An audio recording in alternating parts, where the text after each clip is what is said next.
The gospel text of today is a long gospel, chapter 4 of the Gospel of Mark, verses 1 to 20.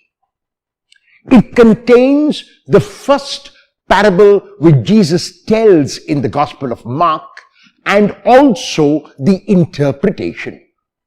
I will focus for our reflection on the parable proper, which is in Mark chapter 4, verses 3 to 9, and known popularly as the parable of the sower and the seed.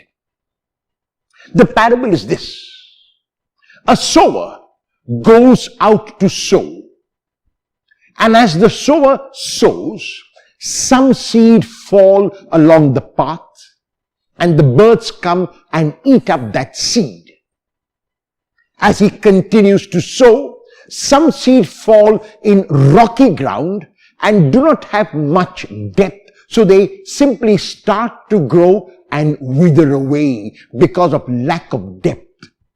Other seed fall among thorns, and the thorns grow up and choke the seed, so they are not allowed to grow.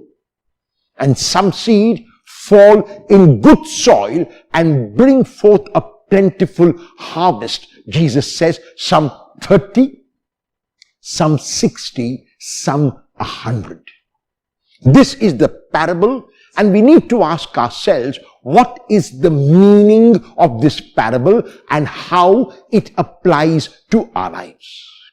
The parable is about 4 kinds of efforts that we put in.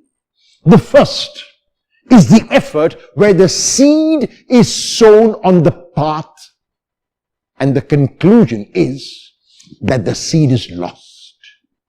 The second kind of effort we put in is where the seed is sown along rocky ground, and the conclusion is that the seed is lost. The third is the seed sown among thorns, and the conclusion is the seed is lost. In other words, in 3 kinds of soil, in 75% of our effort, the conclusion is the seed is lost, and there is the danger that because 75% of our effort is lost, we might want to give up. What is the rules of working? What are the rules of doing it? Everything seems to be in vain. And then we come to the good soil. And in the good soil, the gain is 30, 60, 100. If you were to ask a farmer at the time of Jesus, what is the yield you are expecting from your field? The farmer would reply, I'm expecting an yield of 6. Or if the rains are good and God is gracious, 8. 6 or 8. Jesus begins neither with 6 nor with 8, but he begins with 30, goes on to 60 and moves to 100, which means that Jesus knows nothing about agriculture. No, Jesus did know about agriculture, but he was not talking of agriculture in this parable. He was talking about his life. He was talking about his own ministry.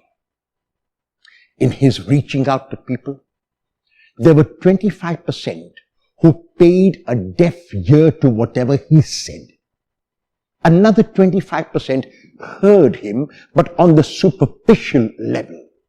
The third 25% heard him, but because they could not accept what he was saying, because it was too radical for them, too novel for them, they just let it go. There was only 25% made up of his disciples and others who heard his word, who took on what he said as his mission and continued that mission.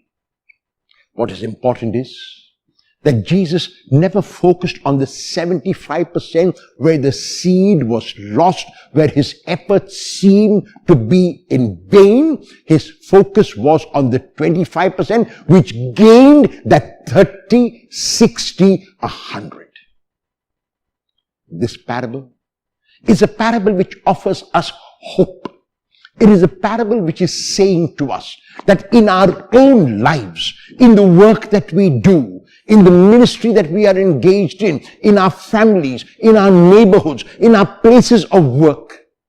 It might seem to us that a lot of what we do seems to go down the drain, seems to be, as the phrase goes, like water on a duck's back, makes no effect, whatever is of little or no consequence. The parable is calling us never to stop sowing. The parable is telling us that our effort will never be in vain, that it is true. On the surface level, it might seem to us that 75% is lost, but it is also true that the 25% will be gained beyond our most generous expectations. The parable is saying that we have to sow and the Lord will make it grow. The parable is saying that we have to do our best and the Lord will do the rest.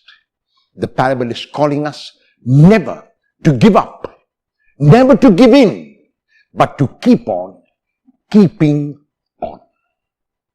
Will you sow in the hope that the Lord will make it grow? Will you do your best and let the Lord do the rest?